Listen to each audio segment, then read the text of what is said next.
diambil begitu saja oleh hakim untuk kemudian dijadikan kesimpulan bahwa sekian nafkah anak yang dibebankan kepada mantan suami. Bisa juga itu hanya menjadi gambaran bahwa kira-kira plus minus 500.000 misalnya dari nilai jurimetri itu yang layak. Bagaimana menentukan itu? Jadi gini, ada satu kaidah umum dalam penentuan nafkah. Jadi dari penghasilan suami itu, jika dia punya anak, sepertiga untuk suami, sepertiga untuk istri, sepertiga untuk anak.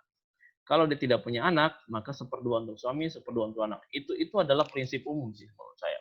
Dan dianu juga di dalam beberapa peraturan pemerintah terkait dengan perkawinan dan perceraian. Dan di dalam contoh yang saya sebutkan tadi, itu kan kebutuhan realnya anak 1.500.000. Penghasilan suami 6 juta yang bersih ya.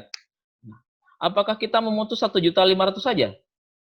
Sementara maksimal yang bisa dihukumkan kepada suami adalah 2 juta, kan sepertiga dari 6 juta. Ya tergantung pertimbangan majelis hakimnya. Kalau majelis hakim menilai 1.500.000 itu masih kebutuhan yang sangat-sangat dasar, dan sepertinya anak ini juga perlu penanganan sedikit, maka dia bisa naikin sedikit. Plus minus 200.000 misalnya, berarti 1.700.000. Yang penting tidak lebih dari 2 juta. Karena kalau lebih dari 2 juta, kasihan bapaknya makan apa? Bapaknya juga perlu bensin, bapaknya perlu rokok, bapaknya juga perlu karaoke gitu. Misalnya kan ya, kalau dulu zaman karaoke ya, bapaknya juga perlu data kan, kuota gitu. Segala macam. Kalau dia tidak terpenuhi, maka bapaknya susah untuk bekerja dengan baik. Gitu loh. Nah, jadi apa yang tersaji di dalam jurimetri itu adalah data deskriptif yang pertama bisa langsung diterapkan oleh hakim dalam putusannya, atau yang kedua dari data itu hakim punya gambaran yang lebih lagi, oh dengan penghasilan sekian seharusnya saya masih bisa naikin. Saya ambil contoh lagi, kebutuhan real anak 1,5 juta Ibu Indriani, sementara penghasilan suami 10 juta, artinya kita bisa maksimal menghukum dia sekitar 3,5 juta, ya kan? Nah, menghitung nafkah anak memang dasarnya adalah kebutuhan real yang paling dasar dari anak, makan, minum, popok, perawatan kesehatan standar. Tetapi ingat bahwa anak untuk tumbuh kembang dengan baik itu juga perlu kursus, perlu vitamin, perlu hiburan, perlu segala macam. Anak yang nggak pernah liburan, anak yang nggak pernah dibawa keluar, itu begitu keluar sekali, itu kayak anak ayam yang lepas dari induknya. Mau anaknya kayak gitu? Kan enggak. Artinya ada suplemen-suplemen yang perlu juga dipertimbangkan jika memang memungkinkan untuk menghukum di atas dari kebutuhan real anak tersebut. Tujuannya semata-mata untuk kepentingan si anak. Iya enggak? Nah, saya ingin katakan terakhir sebelum ini selesai menjawab Bu Indri, kalau untuk nafkah anak, Ibu Indri mungkin tidak kurang dari 10 putusan saya tentang nafkah anak yang sudah menggunakan jurimetri.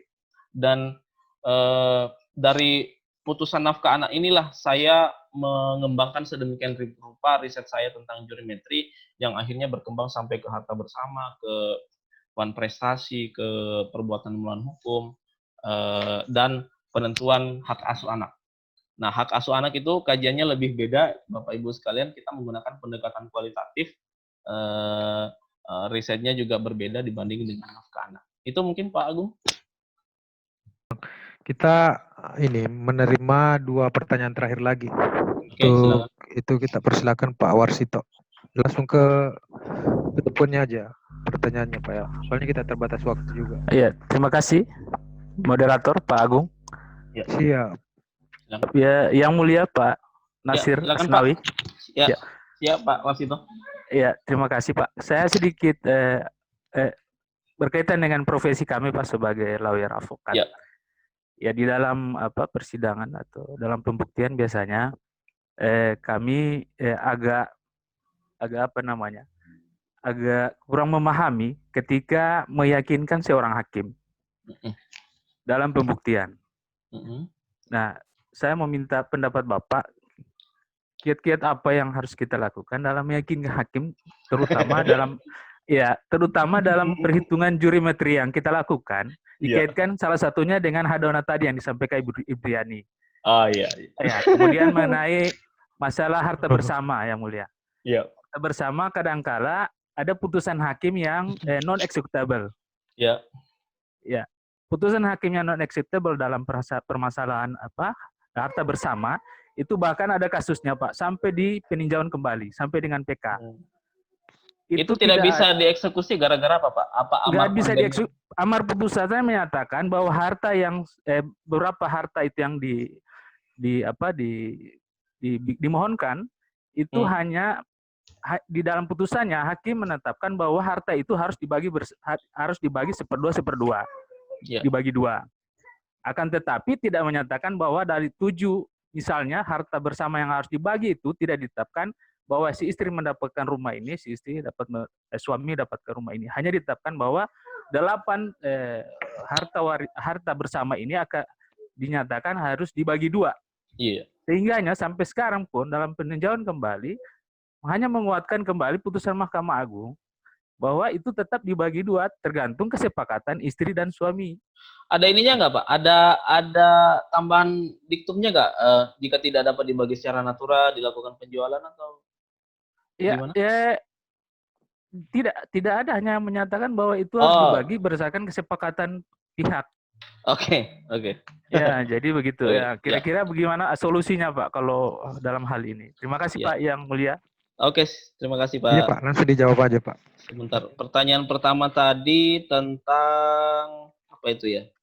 Saya lupa nyatat. Apa tadi yang pertama? Siapa tadi yang pertama? Pak Warsito. Apa tadi yang pertama itu tentang saya lupa nyatat. Yang kedua kan amar putusan HB. Yang pertama itu Pak Warsito. Ya, menyangkut kiat meyakinkan kiat. hakim. Oh ya, oke, siap. Meyakinkan hakim. Oke, baik. Siap. Hati-hati, Pak, nanti kepleset ke KY. Nah, ini pertanyaan yang gimana? Meyakinkan hakim. Kalau saya sih gini ya. Setiap hakim itu punya paradigma yang berbeda. Setiap hakim itu punya latar belakang berbeda. Bagaimana meyakinkan hakim? Saya pikir gini. Hakim harus tajam secara insting ya, secara nalar harus secara intelektual juga harus sangat mumpuni untuk mampu membaca ya gerak-gerik pihak berperkara yang sedang ia hadapi, untuk mampu membaca kira-kira arah atau akhir dari perkara ini seperti apa, apakah dikabulkan, ditolak, atau dinyatakan tidak dapat diterima. Itu syarat menjadi hakim. Lah, bagaimana dengan teman-teman lawyer? Teman-teman lawyer selain harus punya kapabilitas yang mumpuni di bidang teknis hukum, ya menurut saya juga harus punya kepekaan gitu. Kepekaan dalam arti yang benar ya, bukan dalam arti yang macam-macam ya. Saya tidak bicara yang halal etik yang kepekaan dalam arti gini. Seorang lawyer harus pandai melihat profil kasusnya seperti apa. Kemudian kompleksitas perkaranya seperti apa. Kerumitan dalam pembuktiannya seperti apa. Dia juga harus paham bahwa dalam persidangan peradilan perdata, hakim itu secara umum sifatnya pasif. Petunjuk-petunjuk atau advice yang diberikan hakim kepada para pihak itu terbatas kepada hal-hal yang dimaksudkan untuk memperlancar jalannya persidangan. Terbatas di situ, Bapak dan Ibu sekalian.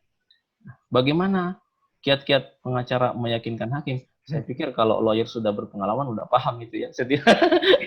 Saya hanya memberikan secara umum saja bahwa memahami dengan baik prinsip-prinsip hukum pembuktian, memahami dengan baik konsep-konsep hukum yang berkembang selama ini, terus mengasah insting mengasah insting dalam mendampingi klien itu sangat penting dan menunjang pekerjaan Bapak dan Ibu sekalian sebagai seorang lawyer. Saya pikir secara etik saya cuma bisa menjawab sampai di situ saja ya. Setiap hakim punya pandangan yang berbeda-beda. Pertajam instingnya. Kira-kira di mana Anda harus mengambil suatu diskresi, di mana Anda tidak perlu melakukan suatu diskresi segala macam. Kemudian yang kedua, amar putusan HB. Saya tidak ingin mengomentari ini lebih jauh karena ini adalah putusan pengadilan yang setelah inkrah. Hukum acara juga sudah menyiapkan instrumen hukum jika kalau putusannya deklarator, maka dia bisa mengajukan gugatan penambahan amar kondemnator yang sifat putusannya adalah ut forbar bit forrat, dapat dilaksanakan serta merta sekalipun ada upaya hukum. Itu untuk deklarator. Nah, untuk amar-amar yang tidak jelas Saya pikir teman-teman lawyer sudah cukup paham. Terkait dengan substansi dari putusan tersebut, saya tidak ingin berkomentar. Oke, begitu. Ya. Terima kasih Bang Nasir. Ya. Ini luar biasa sekali ya. Saya pikir tadi tuh diskusinya yang disajikan ke peserta itu daging semua, ternyata ini malah lebih hebat. Ini malah yang disodorkan otot semua ini. Nah, ini pertanyaan saya gini, saya harus mulainya seperti ini, Bang Nasir. Yep. Jadi sebelum saya memulai membuka room ini, saya sempat dengar lagunya Sting, Candyman in New York. Nah, saya merasa ini bentuk semiotik saya di sini, karena saya rasa teman-teman di sini kebanyakan dari Fakultas Hukum. Teman saya yang menyelesaikan studi S1 dan S2 itu di ekonomi. Nah, tapi pertanyaan saya gini, Bang Nasir. Saya kebetulan saat ini juga menjabat sebagai ketua serikat pekerja di salah satu instansi pemerintah. Nah, tentunya saya juga sering menghadapi kasus-kasus persoalan hubungan industrial antara rekan-rekan karyawan dan perusahaan. Nah, tadi saya tertarik ketika Bang Nasir menyinggung persoalan kerugian imaterial itu termasuk bentuk traumatik dan sebagainya. Nah, ini kebetulan ada beberapa kasus yang masuk di ranahnya kami di Serikat Pekerja. Itu ada teman-teman yang terkena PHK, dari perusahaan. Ya memang dari segi aturan kemarin sudah kita bahas panjang lebar. Dan ini juga ke depannya, saya juga sekaligus bertanya ke depan ini kan terlebih akan disahkan yang Undang-Undang Cipta Kerja yang menurut saya juga banyak memberangus Undang-Undang 13 tahun 2003 mengenai ketenagakerjaan. Nah, pertanyaannya gini, tadi kan Bang Nasir sempat menyinggung masalah gugatan perusahaan terhadap kerugian imaterial. Nah, ini kalau seumpama gugatan itu bersumber dari karyawan ke perusahaan dalam bentuk imaterial, misal memang di perusahaan itu kan ada peraturan perusahaan atau peraturan direksi apa segala macam. Nah, tetapi ketika dilakukan PHK, nah celah-celah apa yang bisa kita perjuangkan untuk teman-teman karyawan ini untuk bisa tetap kita perjuangkan nasibnya dari sisi hukum. Maksudnya meminta ganti rugi imaterial gitu atau Nah, karena setelah dilakukan PHK sepihak atau apa segala macam, itu tentunya juga akan menimbulkan kerugian tersendiri bagi tenaga kerjanya. Itu yang pertama. Kemudian yang kedua, ketika semisal sebuah perusahaan tidak menerapkan manajemen organisasi yang mumpuni, misal, nah itu kan juga akan berimbas kepada rekan-rekan karyawan, baik itu dalam sisi promosi, kenaikan grade dan lain sebagainya. Nah, apakah itu ada celah tersendiri untuk rekan-rekan karyawan ini untuk mengajukan kerugian imaterial kepada perusahaan tersebut? Ya. Saya rasa itu, Bang. Terima kasih. Baik. Terima kasih Pak Dedi. Isu-isu tentang ketenagakerjaan itu selalu update loh, selalu menarik untuk digaji karena berkelindan beberapa konsep hukum, berkelindan beberapa pemikiran tentang hak asasi segala macam. Hubungan antara perusahaan dan karyawan itu tidak pernah habis untuk dibahas, dan kalau salah menanganinya itu justru menimbulkan polemik yang sangat berkepanjangan. Tidak kurang kan demo-demo buruh yang kita lihat selama ini. Saya ingin memulai dari gini. Hubungan perusahaan dan karyawan itu kan sampai saat ini saya melihat itu masih timpang, Pak. Superioritas perusahaan, pemilik saham, ya, top manajemen dengan pekerja level bawah itu masih terlalu timpang. Superioritas dan inferioritas itu masih sangat kelihatan sekali. Pengadilan hubungan industrial, saya bukan hakim pengadilan hubungan industrial, tapi cukup intens sedikit lah ya mengkaji tentang hubungan industrial. Dalam pengadilan hubungan industrial itu kan sebenarnya lahir untuk menyeimbangkan ketimpangan hubungan antara pekerja dengan yang mempekerjakan. Awalnya kan itu antara majikan dengan pekerja. Nah, konsep awalnya di situ, kemudian berkembang antara perusahaan dengan karyawan. Undang-Undang Cipta Kerja saya tidak terlalu mendalami, Pak Dedi, tapi yang saya dengar sih katanya ini semakin mengukuhkan posisi pengusaha dan semakin memojokkan posisi pekerja. Saya nggak tahu benar apa enggak itu. Lalu mungkin saya mulai gini, di mana fungsinya pengadilan hubungan industrial di sini untuk menyimbangkan? Ini yang kalau saya gini, Pak, sistem hukum kita itu yang tidak memungkinkan pengadilan itu berkontribusi lebih dalam menyeimbangkan relasi ini. Gini, fungsi advis pengadilan, ya, harusnya pengadilan itu ketua pengadilan atau hakim-hakim senior itu diberikan kewenangan yang lebih dalam hal memberikan pertimbangan, memberikan peringatan kepada eksekutif ketika ada aturan-aturan atau kebijakan yang bertentangan dengan prinsip-prinsip hukum yang ada. Ketika ada aturan-aturan yang justru semakin menimbulkan ketimpangan yang ada. Fungsi check and balances antara lembaga pengadilan dengan eksekutif dan legislatif itu menurut saya belum tergambar dalam tata hukum kita di Indonesia. Pernah mendengar ketua EMA misalnya memberikan advis kepada presiden ketika presiden mengeluarkan perpu atau ketika presiden mengambil suatu kebijakan yang sangat tidak populer yang justru merugikan masyarakat banyak. Yang ada justru presiden, ya, misalnya kan kemarin ramai itu ya, Mahkamah Agung sudah saya tidak membela Mahkamah Agung loh Pak ya, saya bicara dalam konteks ini, saya bicara dalam konteks hukum. Mahkamah Agung memutus PP terbaru tentang kenaikan iuran BPJS itu kan bertentangan dengan hukum, jadi harus kembali ke aturan lama. Kemudian pemerintah menaikkan lagi mengeluarkan aturan baru yang memang nilainya tidak persis sama dengan yang lama, tetapi itu hanya turun sedikit. Sebagian pakar hukum menilai itu bentuk pembangkangan terhadap putusan pengadilan. Ya, itu presiden membangkang. Saya tidak menilai presiden benar atau enggak ya. Terus kemudian presiden tidak taat hukum segala macam lah. Relasinya kan timpang antara legislatif, yudikatif dan eksekutif aja timpang. Apalagi antara perusahaan dengan pekerja, lebih timpang lagi, Pak. Yang satu tidak punya power, yang satu full power gitu. Sistem kita belum memungkinkan untuk bisa segera menyeimbangkan itu. Di level atas saja kayak gitu, apalagi di level bawah. Yang ingin saya katakan kemudian adalah Undang-Undang Ketenagakerjaan di Indonesia, pertama, belum mencerminkan itu. Yang kedua, belum membuka akses seluas-luasnya terhadap, atau belum mampu mengangkat posisi tawar pekerja terhadap perusahaan. Yang ketiga, hukum acara di pengadilan hubungan industrial itu menurut saya masih terlalu kaku sih ya. Saya hukum acaranya di pengadilan hubungan industrial, dan masih sedikit saya menemukan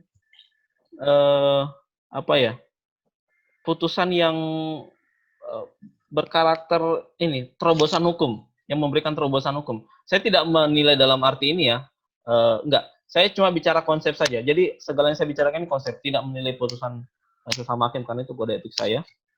Artinya gini, sistem kita belum memberikan akses seluas-luasnya kepada hakim, kepada lembaga yudikatif untuk berperan lebih dalam menyeimbangkan hubungan antara perusahaan dengan pekerja.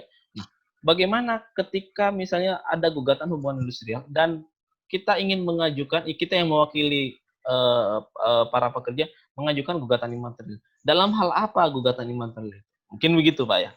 Nah, sepertinya saya belum menjelaskan memang dari tadi. Kalau misalnya individu yang mengajukan gugatan imaterial mengalami kerugian imaterial karena perbuatan seseorang atau pihak lain, itu berkaitan dengan produktivitas dia. Saya ambil contoh misalnya gini, sebelum si A keserempet motor, dia masih bisa berjalan kaki sampai 10 km, ya, untuk kemudian menjajakan dagangannya, dan dia mendapatkan penghasilan misalnya 100.000 per hari. Setelah dia diserempet motor, meskipun sudah berobat, dia hanya bisa berjalan sampai 3 km setiap hari. Pada akhirnya, penghasilan dia maksimal hanya 30-40 ribu per hari. Dan itu berlangsung terus-menerus. Tidak ada itikat baik dari yang menyerempet dia, pada akhirnya dia mengajukan gugatan perbuatan melawan hukum. Katakanlah misalnya 2 tahun setelah peristiwa itu terjadi. Bagaimana dia mengajukan gugatan imaterial? Apa yang bisa dihitung? Ya, yang bisa dihitung menurut saya adalah produktivitas dia yang seharusnya dia peroleh selama kurun waktu 2 tahun terakhir, yang menurun akibat perbuatan si tergugat, dan proyeksi produktivitas ke depannya, ya, sampai dengan memperhatikan usia harapan hidup dia yang harus diganti oleh pihak yang menabrak dia, yang menyerempet dia, sehingga neraca keadilan bisa kita tegakkan. Saya berikan satu ilustrasi yang sangat-sangat representatif dengan ini. Tahun 1960 kalau saya tidak salah di Jepang itu salah satu maskapainya JAL, Japan Airlines itu jatuh di Pulau Honshu kalau saya tidak salah. Itu terbakar pesawatnya, Pak, meninggal semua. Dan saat kejadian itu terjadi, saat peristiwa itu terjadi, yang dilakukan pertama kali perusahaan adalah menyelamatkan siapa saja yang kira-kira masih bisa diselamatkan, tapi ternyata tidak ada yang selamat. Dan yang kedua, mengumpulkan seluruh ahli waris dari korban yang meninggal dunia. Pemimpin, direktur perusahaan, CEO-nya itu dengan penuh khidmat membungkuk di hadapan para ahli waris dari penumpang yang meninggal, memohon maaf semaaf-maafnya, sedalam-dalamnya.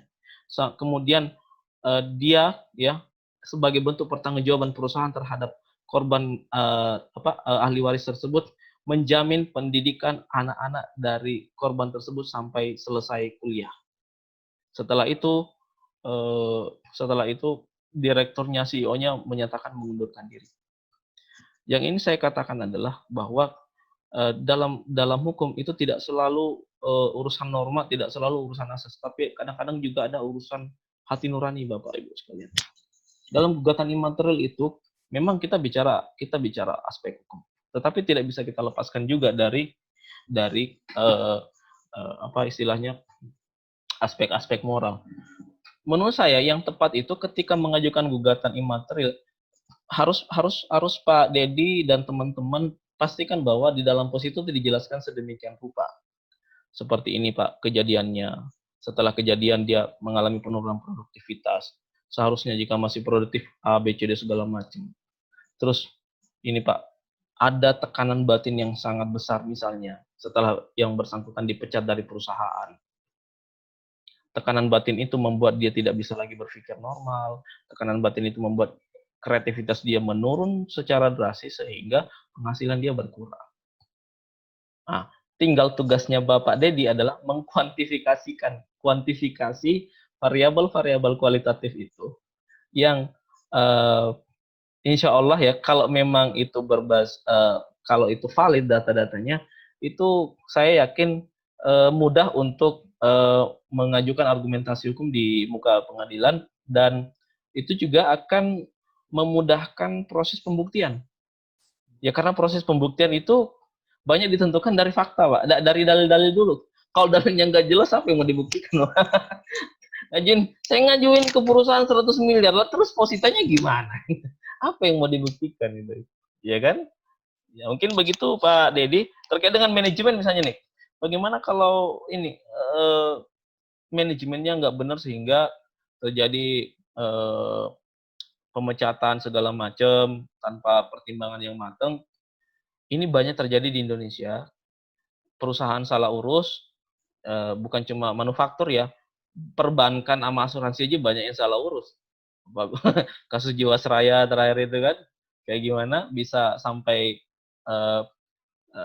kalau si CAR-nya ya, capital adequacy ratio-nya itu minus banget.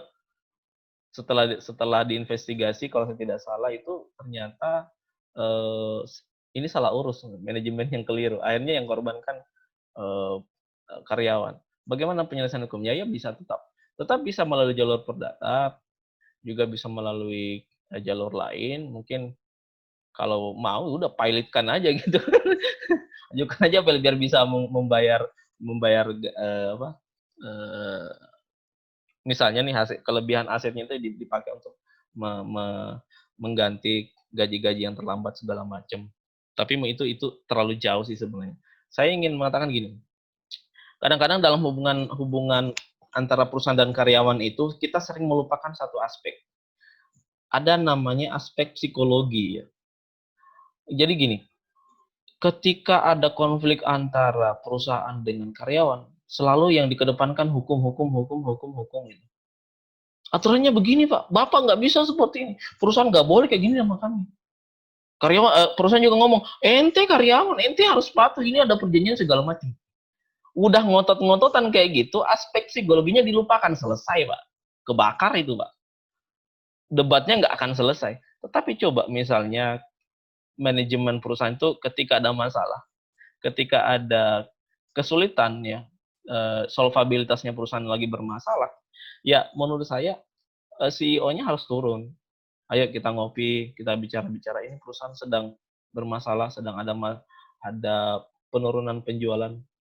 Saya meminta pendapat para karyawan, kira-kira bagaimana sih seharusnya kita bertindak untuk setidak-tidaknya menyelamatkan perusahaan ini dari kebangkrutan.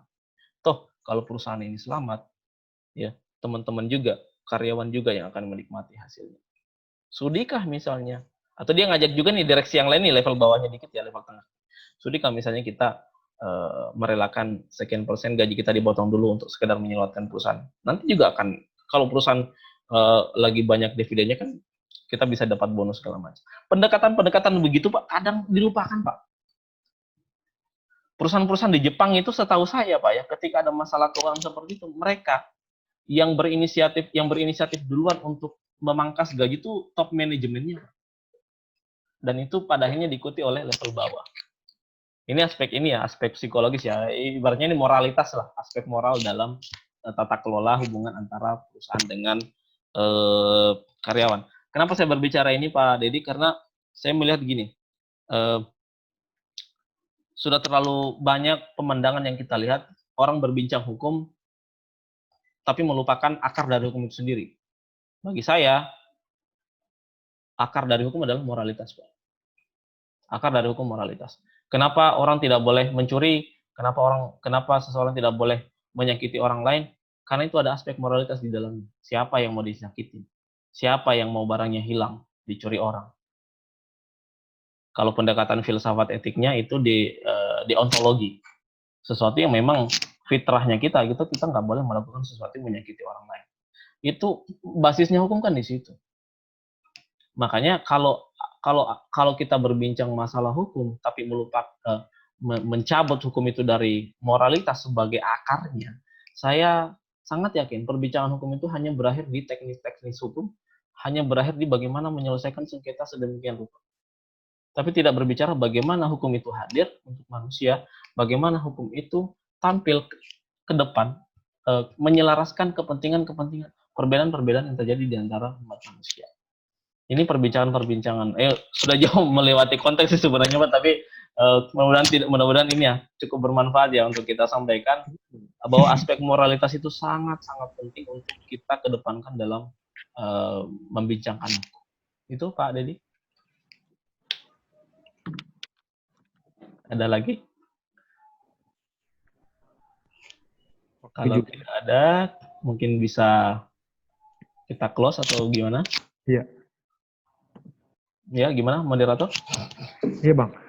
Kalau persoalan ini ya tentu kita, saya rasa belum mau berpisah juga malam ini, ingin melanjutkan. Ya. Ya, cuman kita terbatas waktu juga, dan saya mengucapkan terima kasih kepada teman-teman yang sampai sejauh ini masih stay bersama kita. Namun sebelum kita benar-benar mengakhiri kegiatan ini, saya minta izin kepada kakanda narasumber untuk sekedar menyampaikan kesimpulannya dan sekaligus closingnya mengenai diskusi malam ini. Baik. Dipersilakan Bang. Ya, baik, terima kasih. Beberapa closing statement yang saya sampaikan. Pertama yang terkait dengan materi dulu ya. Jadi gini, jurimetri itu mengedepankan prediktabilitas, mengedepankan kelengkapan data, mengedepankan keselarasan antara dalil dengan fakta. Jadi jurimetri ingin menampilkan sisi lain dari hukum yang selama ini sering terlupakan, yaitu prediktabilitas. Menurut saya putusan yang baik adalah putusan yang predictable. Artinya bukan udah ketahuan nih putusannya kayak gini, bukan itu maksudnya. Predictable dalam arti kalau faktanya lengkap, kalau data-datanya sedemikian rupa, seharusnya putusannya A. Kalau datanya gini, faktanya gini, seharusnya putusannya B. Itu maksudnya predictabilitas. Artinya putusan tidak sekadar menerapkan aturan, norma, dan asas hukum, tapi juga selaras dengan prinsip-prinsip sains, ya, scientific principle, prinsip-prinsip sains yang memang mengedepankan prediktabilitas tadi. Jadi putusan itu harus seperti itu. Hukum juga demikian. Kemudian aturan-aturan juga seharusnya tidak boleh bertentangan satu dengan lainnya. Kemudian yang kedua, terkait dengan harta bersama dan perbuatan melawan hukum, jurimetri dapat diterapkan dalam hal begini. Untuk harta bersama, ketika ada satu keadaan khusus yang kira-kira menurut hakim, jika harta bersama dibagi 1/2 dan 1/2 berbanding 1/2 itu kurang adil atau tidak adil, maka hakim dapat mempertimbangkan keadaan-keadaan khusus tersebut untuk kemudian melakukan kuantifikasi atau penskalaan dari setiap variabel agar diperoleh kesimpulan yang lengkap dan mencerminkan seimbangnya antara kewajiban dan hak para pihak terhadap harta bersama tersebut. Demikian juga untuk perbuatan melawan hukum, jurimetri sangat bermanfaat untuk membantu kita menelaah kira-kira variabel-variabel apa aja yang perlu kita ketengahkan dalam penyelesaian perkara perbuatan melawan hukum yang di dalamnya mengandung gugatan ganti rugi materi. Nah, terkait dengan prinsip-prinsip umum dalam hukum, sejauh yang saya pahami bahwa kita sebagai aparatur hukum, kita sebagai praktisi hukum, sebagai akademisi hukum, seharusnya melihat hukum itu secara komprehensif, ya. Tidak sekadar berkutat pada pasal-pasal dalam undang-undang, tidak juga sekadar berkutat pada norma dan asas hukum, tapi juga melihat ke sisi yang lebih dalam lagi dari hukum itu, yaitu moralitas. Bahwa basis tertinggi dari hukum adalah moralitas. Hukum tanpa moral itu cacat menurut saya. Moralitas tanpa hukum itu tumpul. Kalau nilai moral tidak dipositifkan dalam aturan hukum, itu juga tumpul, Pak. Tetapi ketika aturan-aturan hukum dibuat tanpa moral, maka dia cacat. Kenapa? Karena dia melupakan akarnya, Pak. Apakah pohon bisa tumbuh tanpa akar? Tidak bisa. Apakah daun bisa muncul tanpa akar? Tidak bisa, Pak. Tetapi apakah akar bisa ada tanpa pohon? Bisa, Pak. Tetapi tidak ada gunanya, Pak. Akar tanpa pohon nggak ada gunanya. Pohon tanpa akar ya nggak bisa. Gitu. Jadi kita harus senantiasa menyelaraskan antara hukum dengan moral, menyelaraskan antara hukum dengan aspek-aspek lain. Kita sebagai pemerhati hukum nih, saya sebagai praktisi yang alhamdulillah saya tersesat di jalan yang benar, ya, di jalan akademisi, di jalan penelitian. Saya sangat bersyukur tersesat di dunia literasi, karena dari situ saya memahami bahwa hukum itu sedemikian luas. Kita jangan kalahlah dengan praktisi dan akademisi hukum di luar negeri. Di Amerika Serikat, sekedar info Bapak dan Ibu sekalian, hakim-hakim agung di sana itu sangat, sebelum mereka menjadi hakim agung, mereka itu sudah menulis puluhan buku. Saya mengangkat satu contoh, Richard Posner. Richard Posner itu salah satu hakim, saya lupa hakim agung di mana beliau itu, di negara bagian mana. Beliau kan yang terkenal itu mengangkat tema the economic approach of law, pendekatan ekonomi terhadap hukum yang dipakai di lapangan hukum perdata, di lapangan hukum administrasi, dan juga lapangan hukum pidana. Terkenal di seluruh dunia. Maksud saya gini, marilah kita termotivasi dengan keluar biasaan mereka semua, sama juga dengan John Rawls dan sebagainya, yang berani keluar dari zona nyamannya, tidak hanya tenggelam dalam rutinitas profesi sehari-hari, tapi juga mau meluangkan waktu untuk mengkaji segala aspek yang kira-kira berkaitan dengan hukum, sehingga kita lebih memahami hukum itu secara komprehensif. Pemahaman kita terhadap hukum tidak monoton. Ketika kita diperhadapkan dengan permasalahan hukum, kita sudah tahu di dalam kasus ini aspek-aspek yang terkait adalah A, B, C, D, E, F, G. Menegakkan hukum tanpa tegaknya keadilan itu adalah nonsens. Jadi menegakkan hukum sama dengan menegakkan keadilan. Hukum adalah alat untuk mewujudkan keadilan. Hukum belum tentu keadilan, tetapi keadilan pasti hukum. Hukum hadir untuk manusia, begitu kata Prof. Cipto Rahadi. Bukan manusia hadir untuk hukum. Terakhir saya menyampaikan permohonan maaf kepada Bapak dan Ibu, jika dalam penyampaian saya ada yang kurang, jika dalam penyampaian saya ada yang menyinggung Bapak Ibu sekalian, semata-mata itu karena kekurangan saya sebagai insan. Hanya Allah yang maha sempurna. Saya berharap ke depan mungkin kita bisa bertemu lagi dengan tema-tema yang lain. Semoga apa yang sedikit yang saya sampaikan bisa bermanfaat dan mungkin bisa menggugah kesadaran Bapak Ibu sekalian bahwa hukum itu sedemikian luas. Jangan membatasi diri membaca 1-2 buku saja, tapi bacalah segala buku yang kira-kira memang menunjang profesi kita sehari-hari. Mari kita bersinergi, teman-teman lawyer, saya ajak untuk menjadi partnernya hakim untuk menemukan kebenaran, untuk menegakkan keadilan, bukan sekadar mewakili kliennya, tetapi mari Anda para lawyer menjadi partnernya hakim dalam menggali fakta, menemukan kebenaran, memastikan bahwa yang berhak itu memperoleh haknya dan yang tidak berhak tidak diberikan haknya. Yang salah mendapat hukuman dan yang benar harus dilepaskan dari segala jeratan hukum. Itulah keadilan yang kita kehendaki, itulah keluhuran martabat dari profesi kita sebagai penegak hukum. Semoga yang saya sampaikan bisa memberi inspirasi, bisa semakin menyemangati Bapak dan Ibu sekalian untuk mari kita bersama-sama bahu-bahu menegakkan hukum dan keadilan, membawa negara ini menjadi negara hukum yang benar-benar menjadikan hukum sebagai panglima dalam segala aspek itu. Itu saja mungkin Pak Agung. Sekian. Assalamualaikum warahmatullahi wabarakatuh. Iwan, terima kasih atas closing statement-nya yang pertama. Terima kasih. Mohon maaf atas kekurangan saya. Mohon maaf atas ketidakmampuan saya membalance keluasan ilmu dari narasumber itu tersendiri. Saya kembalikan kepada Andi Dedi sebagai host. Assalamualaikum warahmatullahi taala wabarakatuh. Waalaikumsalam warahmatullahi. Kita kasih applause dulu lah buat moderator sama. Oke, saya menyampaikan satu hal. Jadi terkait dengan putusan harta bersama saya tadi, kemudian putusan tentang hak asuhan nafkah anak yang menggunakan jurimetri, insya Allah nanti akan saya share ke Pak Agung, ya. Tentunya setelah saya anonim dulu putusannya supaya menjaga privasi dari para pihak.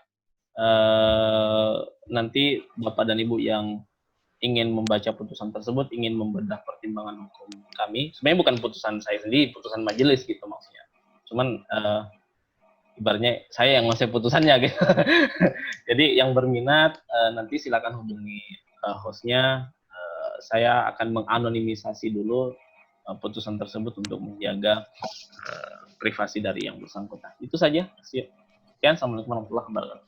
Oke, terima kasih Bang Nasir, Bang Agung. Bang, ininya ya, videonya diaktifkan dulu, kita foto bareng. Ya. Nanti sambil saya share di itu ya, di apa? Oke. Sebentar. Oke, kasih pose yang terbaik. Ya. Oke. Mantap. Oke. Sudah, nanti saya share. Kemudian sekali lagi saya ucapkan terima kasih kepada seluruh partisipan, termasuk moderator dan narasumber kita yang luar biasa. Sekali lagi yang disodorkan itu tidak hanya daging, tapi ternyata otot bener nih. Ini luar biasa sekali. Saya ingin menutup seluruh rangkaian diskusi kita dengan sebuah kata bijak. Dan saya yakin kata bijak ini, Bang Nasir sudah merepresentasi kata bijak ini. Kata bijaknya seperti ini. Membacalah agar engkau mengenal dunia, dan menulislah agar engkau dikenal dunia. Demikian, Assalamualaikum warahmatullahi wabarakatuh. Bawa pesan ini ke persekutuanmu, tempat ibadah terbakar.